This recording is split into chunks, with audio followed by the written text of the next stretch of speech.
Alabama single mother Felicia Scott is given a second chance at happily ever after when a not-so-secret admirer from her past re-enters her life. Fred was her meal ticket, and she knew that if she could keep him happy, that her and the boys would have a roof over their heads. But Felicia's dream to give her man the ultimate gift becomes another woman's worst nightmare. Fred wanted a child more than anything else in the world. She wanted to make Fred happy. She was willing to do whatever she could do to keep him. And later in Tampa, Florida, teenage temptress Victoria Jackson turns forbidden love into a family affair. If I had known that Jeffrey was having an affair with my sister, I would have not married him. But when it looks like she's soon to be out of the picture, it's another man who forces Victoria to make a deadly decision. Shoot him, Vicky, shoot him. He is pleading for his life. Baby, don't do it! Pleading with Victoria not to shoot him. He started yelling, Vicky, do it, Vicky, do it. It was just surprising that a young person like that would get themselves involved in such a violent incident. There are hundreds of thousands of women in prison at any given time in the U.S. These are the true stories of women who committed heinous crimes in the name of love. For my man. Growing up in a single-parent home in Tuscaloosa, Alabama, has little Felicia Scott dreaming of one day having a family of her own. Felicia Scott, she was a normal kid, grew up in a middle-class family, really had no problems. Her father just wasn't in the picture and took no part in raising her. That job was handled by her mother and her grandmother. When some children grow up in a single-parent home, they tend to look at how other kids are living, especially those with an intact family. So they start having these sorts of utopian ideas as to what that ideal family life really should be. Before the ink has time to dry on her diploma, Felicia is already taking the first step toward having a perfect family when she dives into marriage with her high school sweetheart. Felicia hastily married. She thought she was ready to be a wife and a mother. She wasn't. But after 5 years of marriage and 2 kids, Felicia's overbearing attitude drives her husband away. Felicia's personality was very dominating. In fact, it poisoned the relationship. Felicia's husband just couldn't take it anymore. When she divorced, she didn't realize what a burden it would be to raise 2 little boys all on her own. By the age of 23, Felicia is the living embodiment of everything she never wanted. A perpetually broke single mother barely able to raise her sons. She worked odd jobs, and she knew desperately that she wanted to be with someone, find a husband, if possible, to help her with her children. After several lonely and financially difficult years, a light at the end of the tunnel arrives. When Felicia runs into Fred Polian, a one-time admirer from her past. Fred and Felicia actually knew each other from back in the day. So when they saw each other, they were really sort of reconnecting. Felicia always suspected the older man had a crush on her. And now, at the age of 27, she's more than happy to give Fred a chance. Before long, Fred and Felicia start spending every day together. Fred was an ideal match for Felicia because he was kind of reserved. He was not assertive at all. And this fit with what Felicia wanted in a man very well. Fred worked at a place for troubled kids, and he had a real fondness toward helping kids. Life with Fred is already proving to be the kind of relationship Felicia's been longing for her whole life. In their first year of dating, Felicia and Fred move in together, and Fred wants to take the relationship to the next level. He wants Felicia to have his baby. Fred wanted to make a mark in his life, and he thought having a child, a daughter or son, would be something that would be special and hold him in high esteem.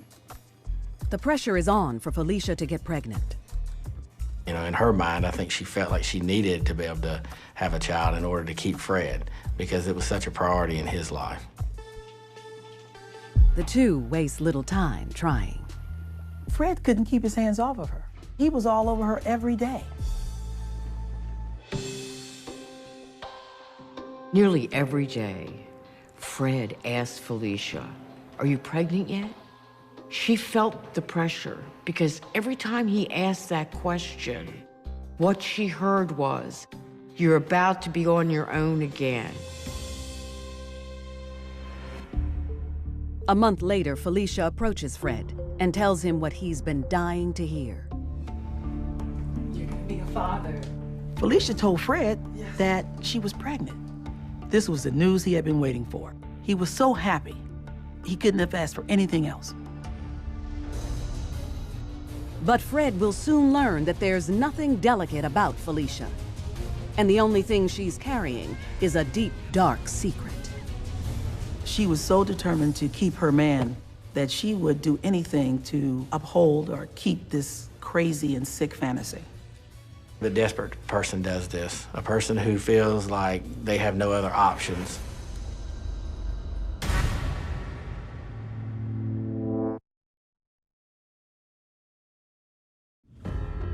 One year into their relationship, 28-year-old Felicia Scott gives her live-in boyfriend, Fred Polian, the ultimate gift when she tells him she's expecting his baby in Tuscaloosa, Alabama.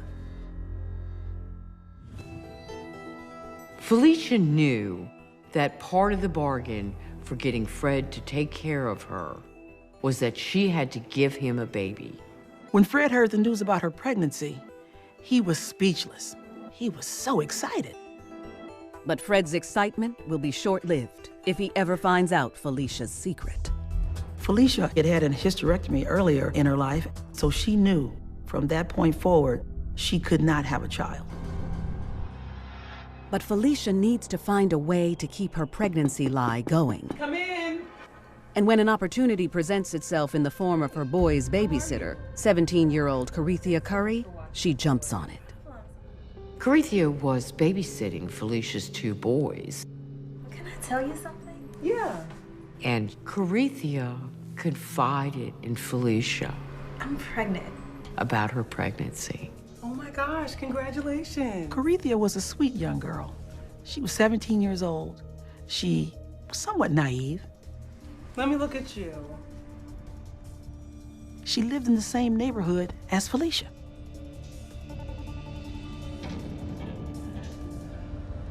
Now that Felicia knew Carithia was pregnant, she could match the timing of her fake pregnancy with Carithia's real one. Felicia wastes no time setting her devious plan in motion. Felicia told people that she was having morning sickness. She didn't wear maternity clothes. She didn't swell up. She talked about, the fact that she didn't have a big belly, but that she carried her weight in her behind. Fred was either the dumbest person for not realizing she wasn't pregnant, or he was the smartest person for helping her cover it up. Fred never had a child before, so he didn't know what to expect with respect to a pregnancy. So he just went along with whatever was happening at the time. The clock is ticking. Felicia has less than 9 months to deliver Fred a baby. Where are the boys? Oh, they're at one of their friends' house just playing. I really just want to be able to spend time with you. Okay. So how's she doing? The now 29-year-old spends months playing the role of the naive teenager's best friend. She feels like she's gonna be big. Felicia started spending a lot of time with Carithia. They shared stories together about babies, about having a new baby, what the experience would be like, sharing food stories, things of that nature. They were inseparable. And you don't think she's gonna come earlier? Because she seems like she might be ready soon. I'm so happy for you. I really am. Felicia knows when the day arrives, she only has one shot to get it right. So she spends the next 7 months doing her homework to prepare for a gruesome abduction. Felicia went to a local health clinic to get brochures about C-sections and having home deliveries. Felicia was committed to giving Fred what he wanted, this baby. She was determined. She had the eye of the tiger. There was just no turning back. With Carithia at 9 months and her due date rapidly approaching, a by now impatient Felicia decides it's time to give Fred the baby he's always longed for. One day after shopping with Carithia and her mother, Felicia invites the expectant teen over to her place. Felicia and Carithia grabbed some pizza and headed home to hang out at Felicia's apartment. Oh, I'm sorry, Carolyn. This is for expected mothers only. Okay, all right. Felicia waits patiently for just the right moment to pounce on the unsuspecting mom-to-be. It's an extreme plan, but she would do practically anything to please her man. And later, in Tampa, Florida, Victoria Jackson must make a deadly decision between her married lover and her boyfriend of 2 months. He is still bound with the shoestrings in front of his body. They tell him to get in the van. Victoria gets into the driver's seat. They pull to the side of the road, and now she's holding the gun. Victoria wasn't willing to give up the relationship, even if it meant armed robbery, murder, and kidnapping.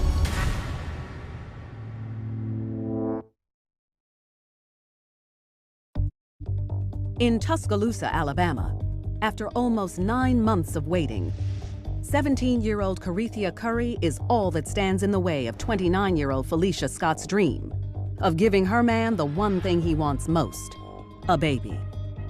Felicia planned to fake her pregnancy until Carithia was 9 months pregnant. With her boys upstairs sound asleep and Fred working late at the home for troubled kids, Felicia knows it's now or never. She was cold, calculating, brutal. It was a surprise attack. Felicia shot Carithia in the back of the head. Her body dropped and fell directly to the ground.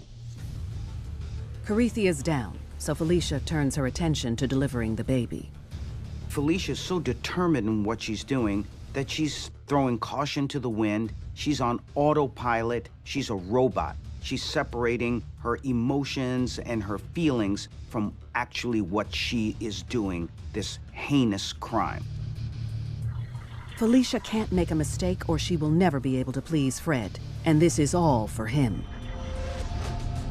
It's time to put all she's learned about C-sections to work.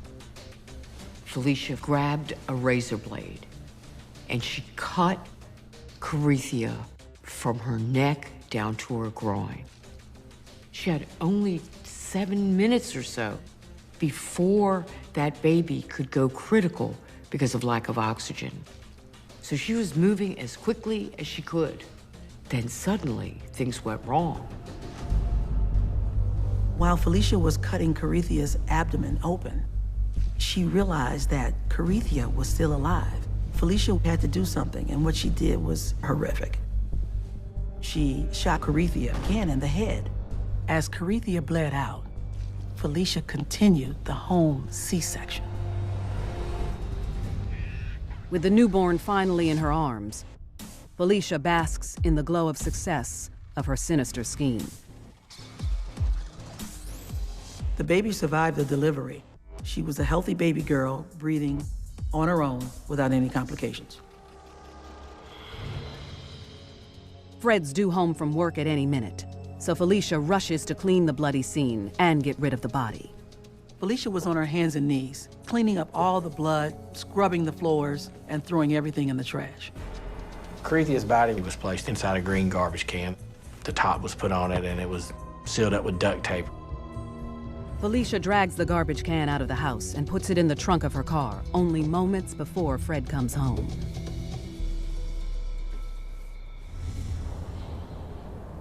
Fred, it happened. Fred couldn't believe his eyes. He thought it was odd, but he didn't question it. He was just happy to see his new baby girl, and he just melted. When Felicia saw that Fred was holding that baby, for her, her prayers had been answered, all of the heinous actions were worth it. She was a mother to this child for Fred, and mission accomplished. She was in nirvana. His reaction leaves no doubt in Felicia's mind that she's done the right thing. But there's still something she needs to take care of. Felicia pointed out to Fred that there were lots of bloody towels and sheets that needed to be disposed of. And they were in the trash can. And she wanted him to take that out right away and just get rid of it. Happy to do anything for the woman who's just given birth to his daughter, Fred dutifully follows Felicia's instructions and dumps the trash bin in a ravine 50 miles away. Fred never asked any questions about it, but he took the trash can out of the trunk of the car and let it roll down the ravine. Fred didn't have any reason not to trust Felicia. Then everything she did was pretty much perfect, and I assert that he really wanted to believe. With the evidence disposed of, Felicia focuses on Fred and their new baby, who they name Kiyomi.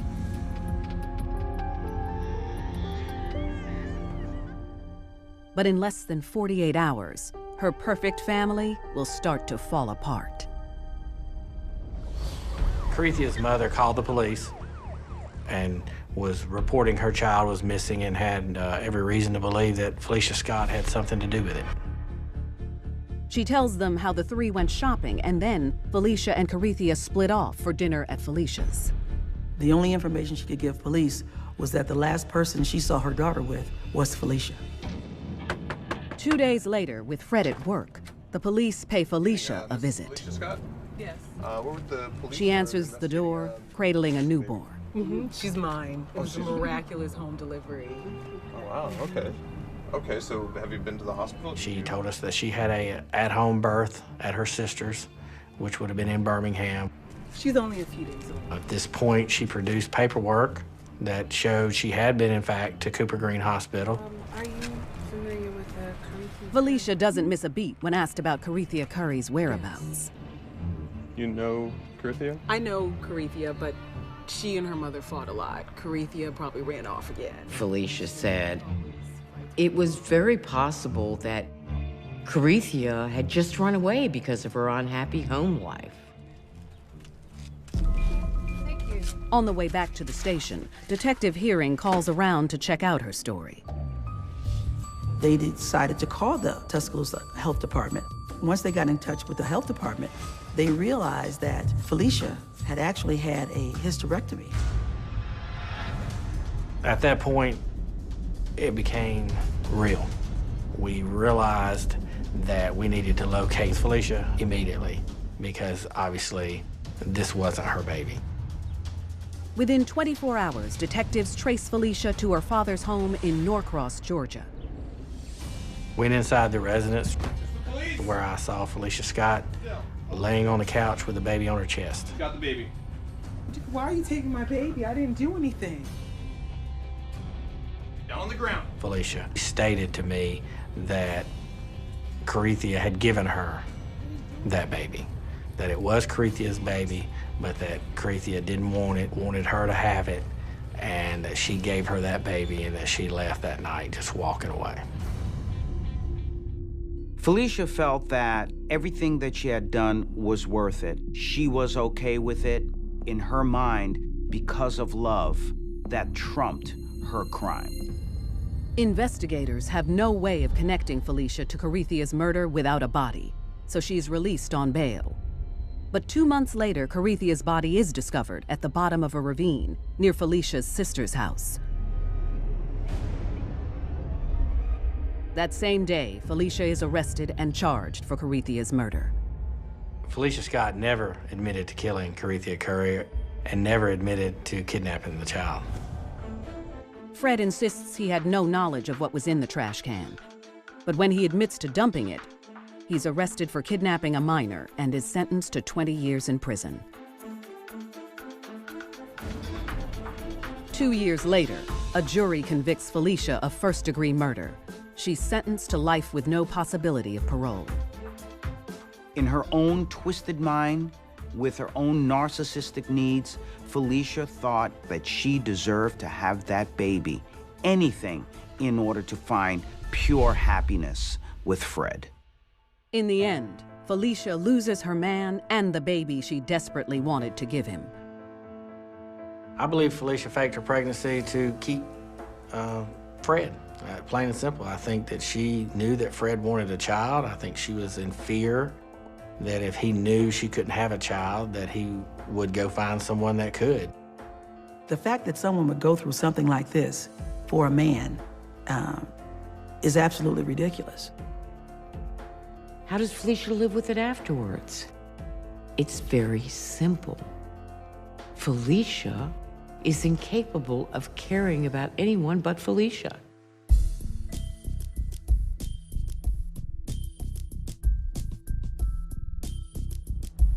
Felicia Scott took extreme measures to give her man a child, but she isn't the only woman willing to go to unspeakable lengths in the name of love. In Tampa, Florida, Victoria Jackson's involvement in a sordid love affair pushes her to commit the ultimate act of betrayal for her man. At the age of 16, Victoria Jackson is still trying to cope with the suicide of her father 1 year earlier, much to the heartbreak of her older sister, Crystal. We lost our father in Victoria's at the age of 15, and she took it very hard. She was an A student prior to that. Afterwards, she got into a little trouble hanging with the wrong people. For Victoria to have such a close relationship with her father and for him to be suddenly gone in that way, such a traumatic event in her life, would lead her to now look for another father figure. Victoria's relentless search for love will drive her into the arms of two different men, a sinful situation that leads to deadly consequences. Victoria found herself living between a man that was controlling her with his demanding demeanor and another man who controlled her through his finances. She's just a puppet.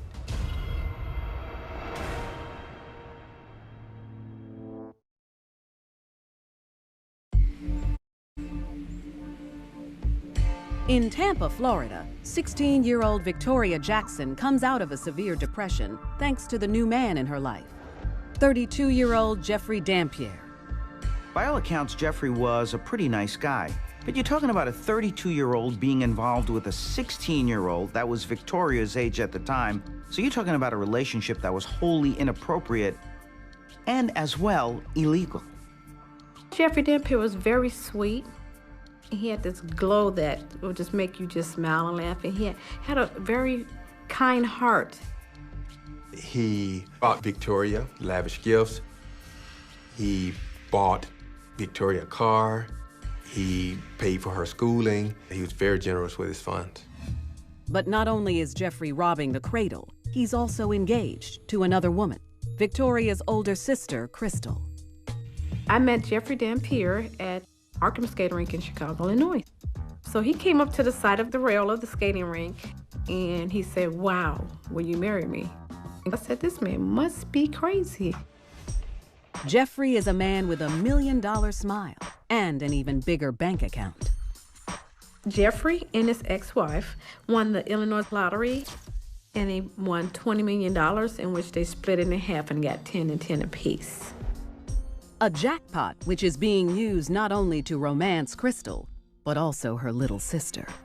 The relationship started between the two after Jeffrey started dating Crystal and Victoria was brought into the mix, being that she was a sibling. Victoria was involved in this triangle because it met many of her needs. She had a sugar daddy who took care of her financially, but most importantly, Jeff also played the role of being her father, the father who had tragically killed himself earlier. If I knew that Jeffrey was having an affair with Victoria, I would have not married him, and I had no clue at all. After only 1 year of living together, Crystal and Jeffrey get married. And for Crystal's family, it's like hitting a jackpot of their own. Eventually, he started to support Crystal and her sisters, Victoria and Terry. 2 years into their marriage, the couple moves to Tampa, Florida, to escape the cold of Chicago, and Victoria tags along. Shortly after moving down to Florida, Victoria moved down, and she stayed with us for about 4 months. said, well, as long as you're being positive and doing something right for your life, certainly. Victoria lives the high life, squeezing every penny out of her brother-in-law right under Crystal's nose. Anything that she needed financially, he gave it to her. And the control that he had was the fact that he had money. And she knew if she needed something, she just had to make one phone call. Soon, Victoria and Crystal aren't the only Jackson women benefiting from Jeffrey's Midas touch. Jeffrey moved their sister, Terry, to Florida. For the next 3 years, Jeffrey ponies up to Crystal's younger siblings' every need without complaint. And by all accounts, Crystal remains clueless about the affair. She's still Jeffrey's happy wife. I did not know who she was seeing. Honey, I'm home. I really can't say that I see any difference, but the household was running normally. But Victoria eventually grows tired of playing second fiddle and gives Jeffrey an ultimatum. Vicky was very naive when she thought that Jeffrey would leave his wife and marry her. This is classic textbook.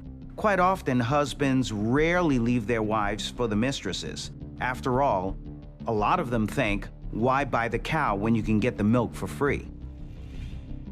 Tired of only being used for sex, Victoria tells Jeffrey she needs some space. Jeffrey purchased Victoria an apartment. Victoria was trying to distance herself or wean herself away from Jeffrey. Jeffrey was paying for the apartment, so she was still under his control. He continued to control her through his funds. Oh yeah, I remember. Victoria rebels against Jeffrey by looking for other fish in the sea, and she is soon catching up with an old flame. You haven't changed a bit. Nathaniel Jackson. Still know the exact things to say. Victoria knew Nathaniel because they dated each other off and on for about 1.5 years when they both lived in Chicago. Victoria never really lost touch when she moved to Florida, and they quickly jumped back into a routine of talking and flirting. Yeah, I know. You should come see me. The age difference between Nathaniel and Victoria was about 2 years. She wanted more from somebody and wasn't getting everything she wanted from Jeffrey. He had several arrests for drug possession, for an aggravated assault, some other traffic charges. He had a lengthy criminal history from Illinois. And Nathaniel's renewed interest in Victoria is no accident. Nathaniel had some charges associated with money, and here he is now calling Victoria, who he knows is in a relationship with a man who is wealthy. Nathaniel only has one thing on his mind, and he knows Victoria's lover is loaded, so he suggests the two move in together, and she gladly accepts. Nathaniel was with Victoria not so much out of love, but because he knew that she had access to Jeffrey's money. So for him, it was about the Benjamins. For Victoria, she was just happy to have a man by her side, having that warm body to keep her company. Any of the money that Victoria received from Jeffrey, they would spend it together. This was money being given to him by Jeff, so Nathaniel was basically being supported by him.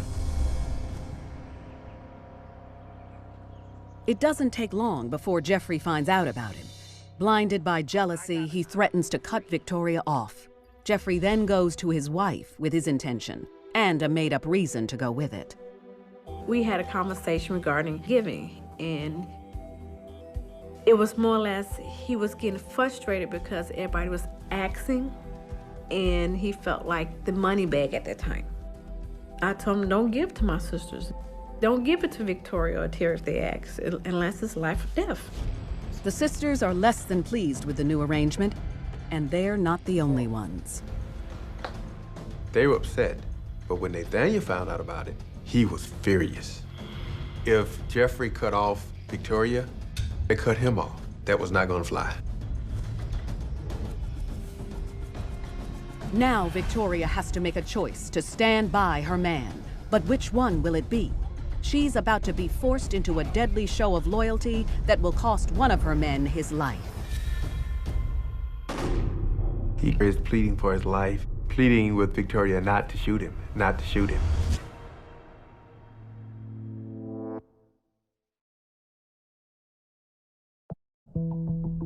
In Tampa, Florida, 5 years into their illicit affair, 23-year-old Victoria Jackson's sugar daddy and brother-in-law cuts her off when he finds out about her live-in boyfriend, Nathaniel Jackson. If Jeffrey cut off Victoria, they cut him off. And Nathaniel was not going to live with that. That was not going to fly. Call him up and get him over here. Victoria's loyalty now lies with Nathaniel. If Victoria can't have Jeffrey's love, then she and Nathaniel will have his money. The plot is set into motion. Good. You always make time for me. Cannot wait to see you. See you soon. Jerry was at the apartment. All right. Bye. And Victoria called Jeffrey and asked him to come over to the house to drop off some boxing tickets. Victoria leads Jeffrey into the kitchen where Nathaniel attacks.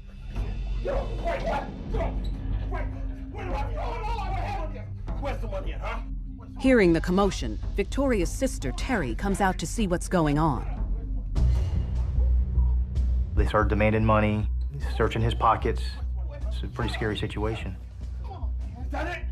Jeffrey was carrying a wad of cash, so they took about $7 grand off of him.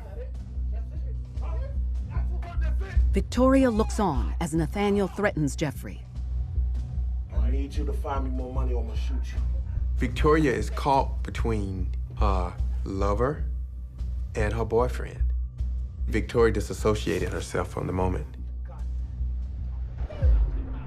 Jeffrey has been relieved of his cash, but Nathaniel isn't finished with him yet. Jeffrey was tied up and they walked him down to his van. Nathaniel forces the sisters and Jeffrey into the van and leads them on a ride to hell. Victoria was ordered to drive. Drive now. Hurry up. It's quite possible that one of the reasons that Victoria took some sort of revenge against Jeffrey was that he had promised to marry her and instead appeared to be leading her on. So when Nathaniel came up with his plan of robbing Jeffrey, Victoria went along with it. So when Nathaniel orders Victoria to drive to the location of one of his business ventures where he plans to empty the safe, she complies. But Jeffrey throws a wrench into Nathaniel's scheme. I don't have any money in the safe in the shop. Jeffrey told them that there was no money in the safe. Nathaniel got upset. Pull over now. Pull over! Victoria was listening to Nathaniel. Whatever Nathaniel tells her, she does it. And Nathaniel is about to tell her to do the unthinkable. Shoot him. Shoot him, Vicky, shoot him. Nathaniel now hands the gun to Victoria and tells her to hold the gun on Jeffrey. Come on! Nathaniel turns the stereo up in the van and then starts to yell at Victoria. Shoot him! Vicky, shoot him, repeats himself over and over again. Shoot him! At this moment, one can only imagine what was all going through Victoria's head. Do it! Victoria's boyfriend was demanding her to put a bullet in her lover's head. Victoria has a choice to make for her man. Come on, baby. Whichever that may be. Now! Think about this. Victoria then grasps the gun with both hands. She put both her hands on the gun, closed her eyes, turned away, and fired.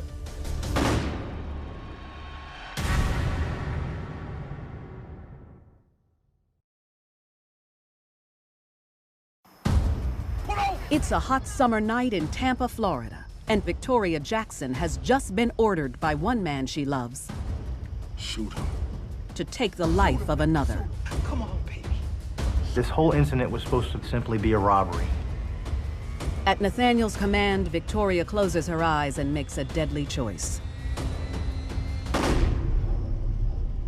Victoria fired a bullet right into the back of Jeffrey's head. Jeffrey dies instantly. Victoria faced a horrible decision. She could have stopped this at any moment. She had that option, but instead, she decided to follow the commands of her boyfriend. After Victoria shot Jeffrey, all three jumped out and ran separate ways. At 9:30 p.m., a neighbor discovers the car still running with Jeffrey's dead body inside and calls 911. 911, what's your emergency? We have a homicide. A van has been abandoned here, like literally just a few minutes ago. A neighbor saw 3 kids get out of the car and take off, and there is a dead body in the car. It's still running. Deputies from the Tampa Police Department respond to the scene and are alerted to a suspicious woman in the area. Terry is actually found along the main roadway, waving cars down, trying to get a ride. One of the deputies were able to detain her for further questioning. Victoria and Nathaniel managed to get a cab to take them to Jacksonville, 170 miles northeast of Tampa. Back at the station, Terry tells police what happened and says she's a victim. Hurry up, quick, quick, quick. Shoot him, Vic. She's in the back of the van, has no idea what's going on. She got kidnapped too. We put warrants out for the arrest for Nathaniel and Victoria. At this point, we notified the media, and their story was highlighted on several news outlets in the area. 2 days later, Victoria and Nathaniel are arrested without incident at the home of a friend in Jacksonville. Nathaniel had $1,500 of the money that he took from Jeffrey, and the money had bloodstains on it. Once in custody, Victoria is stunned to learn that the man she killed her lover for is selling her out. You might want to ask his girlfriend, Victoria. Your boyfriend told us that it was your idea to rob him and to also shoot him. I think that Victoria thought that Nathaniel would have protected her, and it all would have been well. When police tell Victoria Nathaniel's setting her up to take the fall, she gives a full confession of what happened. I was told earlier today to call him to see if I can get him to come over. Okay. And who told you to do that? Nathaniel Jackson. Okay. And why did he want him to come over? To get some money from him, rob him. He started yelling, Vicky, do it, Vicky, do it. And I just closed my eyes and turned my head and pulled the trigger.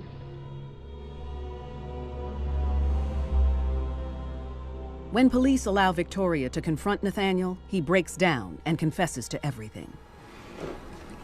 So be it. So be it. A few hours later, police deliver the devastating news to Jeffrey's wife, Crystal. They come in.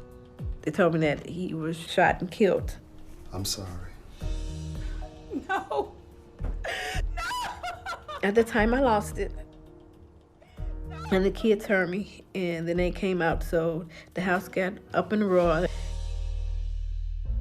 Already devastated, Crystal is dealt one more cruel blow when she's told the identity of her husband's murderer.